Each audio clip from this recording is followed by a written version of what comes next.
क्या आपके साथ कभी ऐसा हुआ है कि आपने घंटों पढ़ाई की किसी टेस्ट के लिए, किसी बड़े एग्जाम के लिए, या बस किसी ऐसी चीज के लिए जो आप सच में याद रखना चाहते थे, आपने पूरी जान लगा दी, लेकिन अगले ही दिन सब गायब, सब कुछ साफ। इसमें आप अकेले नहीं हैं। इनफैक्ट रिसर्च ये शो करती है कि हमारा ब्रेन सीखने के सिर्फ 24 घंटे के अंदर 70% इन्फॉर्मेशन को भूल जाता है। सोचिए 70%, मतलब आपने जो कल मेहनत की थी उसका आधे से ज्यादा हिस्सा आज वेस्ट हो चुका है। अब सुनने में शायद आपको अपनी गलती लगे, आपको लगता होगा कि मैं ही लेजी हूँ या मैं उतना स्मार्ट नहीं हूँ जितने बाकी लोग हैं, but let me tell you something, ये गलती आपकी बिल्कुल नहीं है। ये बस ह्यूमन ब्रेन के काम करने का तरीका है। It's simply how the brain works. लेकिन कहानी में एक ट्विस्ट है। जापान में स्टूडेंट्स हजारों कॉम्प्लिकेटेड कैरेक्टर्स सीखते हैं। उन कैरेक्टर्स को याद रखना मुश्किल ही नहीं, नामुमकिन सा लगता है, लेकिन वो स्टूडेंट्स उन्हें सिर्फ सीखते नहीं बल्कि सालों तक याद भी रखते हैं। तो सवाल ये है, वो ये कैसे करते हैं? क्या वो पैदाइशी स्मार्ट होते हैं या वो दिन रात नॉन स्टॉप पढ़ाई करते रहते हैं? तो इसका जवाब है नो। असली फर्क ये है कि वो हार्ड स्टडी नहीं करते, वो स्मार्ट स्टडी करते हैं। देखिए, हम में से ज्यादातर लोगों को कभी सिखाया ही नहीं गया कि एक्चुअली पढ़ाई करते कैसे हैं। हमें बचपन से बस ये बोला गया, अपनी बुक को हाईलाइट करो, नोट्स को बार बार रीड करो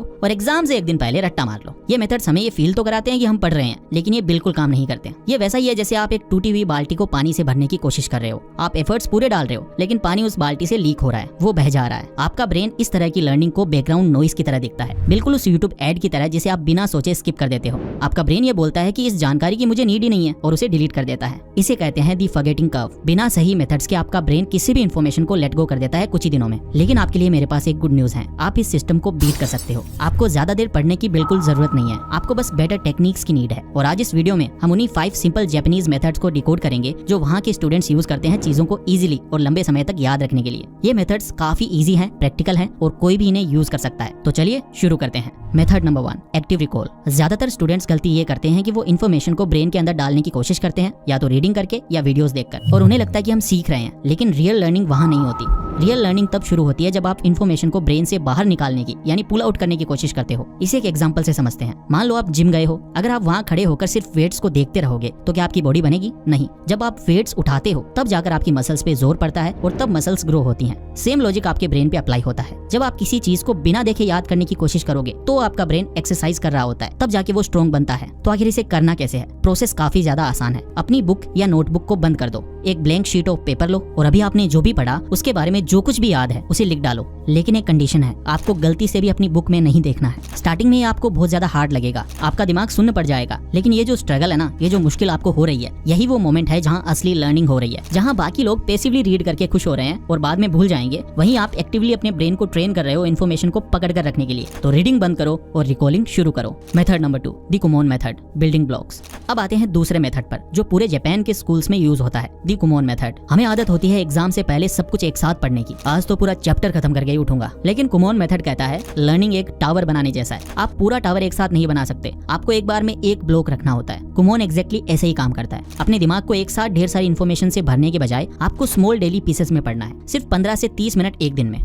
आप सोचोगे बस 15 मिनट, इससे क्या होगा? इवन इसके बारे में best selling author James clear अपनी बुक एटॉमिक हैबिट्स में भी बात करते हैं और कहते हैं अगर आप रोज सिर्फ 1% इंप्रूवमेंट करते हो तो साल के एंड तक आप 37 टाइम्स बेटर बन जाते हो। कुमोन का मतलब ज्यादा करना नहीं है, इसका मतलब है थोड़ा करना, लेकिन उसे बहुत अच्छे से करना, यानी कंसिस्टेंसी ओवर इंटेंसिटी। रोज 20 मिनट पढ़ना एग्जाम के एक दिन पहले 10 घंटे पढ़ने से कई ज्यादा पावरफुल होता है। Method number 3, spaced repetition. तीसरा मेथड सीधा हमारे फॉरगेटिंग कर्व का तोड़ है। इसका नाम है स्पेस्ड रेपिटेशन। इसका कॉन्सेप्ट बहुत ज्यादा आसान है। इसे समझने के लिए एक पौधे का एग्जांपल लेते हैं। अगर आप एक पौधे में एक ही बार में पूरी बाल्टी पानी डाल दो और फिर चले जाओ, तो क्या वो पौधा बचेगा? नहीं, वो मर जाएगा और पानी भी आपका वेस्ट हो जाएगा। आपको उसे थोड़ा थोड़ा पानी देना पड़ता है, आज, फिर 2 दिन बाद और फिर हफ्ते भर बाद। हमारी मेमोरी भी बिल्कुल ऐसे ही काम करती है। एक बार पढ़कर आगे बढ़ जाने से काम नहीं चलता। आपको उस इन्फॉर्मेशन को तब रिविजिट करना है, ठीक तब जब आपका दिमाग उसे भूलने वाला होता है। जापानीज स्टूडेंट्स रट्टा इसीलिए अवॉइड कर पाते हैं क्योंकि वो स्पेस्ड रेपिटेशन यूज करते हैं। वो अपनी लर्निंग को स्पेस आउट करते हैं। वो जो भी पढ़ते हैं उसे 1 दिन बाद रिवाइज करते हैं, उसके बाद 3 दिन बाद रिवाइज करते हैं, फिर 1 हफ्ते बाद रिवाइज करते हैं। हर बार जब आप ऐसा करते हो तो आपकी मेमोरी स्ट्रॉन्ग होती जाती है और बैकग्राउंड नॉइज से निकलकर परमानेंट नॉलेज बन जाती है। So always remember, don't pour the bucket at once, water it slowly. Method number 4, kaizen, the 6 minute rule. ये टेक्निक एक बहुत ही पावरफुल जापानीज फिलोसॉफी पे बेस्ड है। काइजन का मतलब होता है चेंज फॉर द बेटर या स्मॉल डेली प्रोग्रेस। हम स्टूडेंट्स अक्सर ये गलती करते हैं कि हम एक ही दिन में परफेक्ट बनना चाहते हैं। हम सोचते हैं कि कल से 8 घंटे पढ़ेंगे, लेकिन जापानीज स्टूडेंट्स परफेक्शन ट्राई बिल्कुल नहीं करते। वो फोकस करते हैं टाइनी कंसिस्टेंट इंप्रूवमेंट के ऊपर। आपको घंटों पढ़ने की बिल्कुल भी नीड नहीं है। इनफैक्ट आप दिन में सिर्फ 6 मिनट निकाल कर भी स्मार्ट बन सकते हो। इसके लिए एक फॉर्मूला है। पहले 2 मिनट आपको एक्टिव रिकॉल करना है, यानी आपने जो भी कल पढ़ा था उसे बिना देखे याद करने की कोशिश करनी है। नेक्स्ट 2 मिनट्स आपको स्पेस्ड रेपिटेशन करना है, यानी पुराना जो भी है उसे एक बार रिवाइज करना है, और अगले 2 मिनट आपको फोकस्ड प्रैक्टिस करनी है। कोई भी एक प्रॉब्लम आपको सॉल्व करनी है, बस दैट्स इट। रोजाना सिर्फ ये 6 मिनट। काइजन कहता है कि ये छोटे स्टेप्स ही बड़ी चेंजेस लेकर आते हैं। अगर आप इसे डेली करोगे तो 1 महीने बाद आप खुद हैरान रह जाओगे कि आपने कितना इंप्रूव कर लिया है। मेथड नंबर 5, शू। और लास्ट मेथड का नाम है शू, जिसका मतलब है डीप फोकस। जापान में स्टूडेंट्स अपने आप को डीप फोकस के लिए ट्रेन करते हैं। कैसे? छोटे छोटे रिचुअल्स का यूज करके। वो पढ़ने से पहले कुछ सिग्नल्स क्रिएट करते हैं, जैसे एक कैंडल जलाना, हमेशा उसी स्पेसिफिक जगह पे पढ़ाई करना, या फिर वही सेम पेन यूज करना। ये सुनने में अजीब लग सकता है, पर ये सिग्नल्स आपके ब्रेन को बताते हैं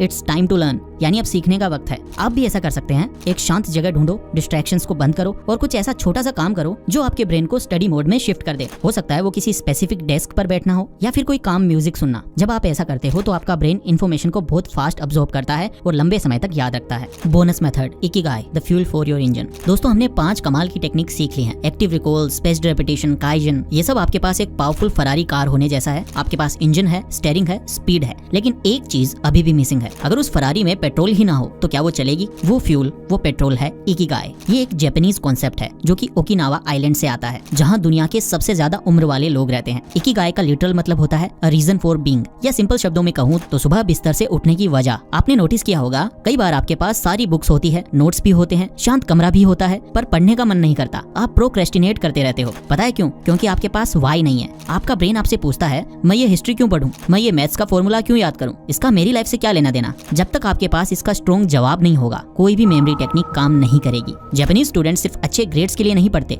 वो अपना इकिगाई ढूंढते हैं। वो सोचते हैं, मैं डॉक्टर बनना चाहता हूँ ताकि लोगों की जान बचा सकूं। ये उनका मिशन है। इसलिए मुझे बायोलॉजी को सिर्फ रटना नहीं है, बायोलॉजी को समझना जरूरी है। जब आप अपने सब्जेक्ट को अपने फ्यूचर के साथ जोड़ देते हो तो पढ़ाई बोझ नहीं लगती, वो एक ब्रिज बन जाती है जो आपको आपके सपने तक लेकर जाएगी। तो आज ये सारी टेक्निक्स यूज करने से पहले 1 मिनट रुको और खुद से पूछो, मेरा इकिगाई क्या है? क्या मैं अपने पेरेंट्स को प्राउड फील कराना चाहता हूँ? क्या मैं दुनिया में कोई बड़ा चेंज लाना चाहता हूँ? या मैं फाइनेंशियली फ्री होना चाहता हूँ? जब आप 2-3 घंटे पढ़कर थक जाओगे, तब आंखें बंद हो रही होंगी, तब ये एक्टिव रिकॉल या पोमोडोरो आपको नहीं जगाएगा, तब आपका इकिगाई आपको जगाएगा। वो आपके कान में कहेगा, उठ भाई, बस एक पेज और, क्योंकि तुझे वो ड्रीम पूरा करना है। बिना इकिगाई के पढ़ाई सिर्फ एक स्ट्रगल है, इकिगाई के साथ पढ़ाई एक जर्नी बन जाती है। इसीलिए अपने स्टडी टेबल के सामने एक स्टिकी नोट लगाओ, उस पर बड़े लेटर्स में लिखो कि आप ये सब क्यों कर रहे हो। जिस दिन आपको अपना वाई मिल गया, उस दिन के बाद आपको पढ़ने के लिए किसी मोटिवेशनल वीडियो की नीड ही नहीं होगी। आप अंदर से ड्रिवन होंगे। और दोस्तों, यही वो सीक्रेट है जो कि एक एवरेज स्टूडेंट को टॉपर बनाता है। So find your Ikigai today. तो दोस्तों, ये थे वो 5 सिंपल बट पावरफुल मेथड्स। अब आपके पास 2 रास्ते हैं। या तो आप वही पुराने लीकिंग बकेट वाले तरीके से पढ़ते रहो, जिसमें बाल्टी से पानी लीक होता रहेगा, ठीक वैसे ही आपकी मेमोरी से आपके सारे आंसर्स लीक होते रहेंगे और आप मेहनत करते रहोगे और भूलते रहोगे।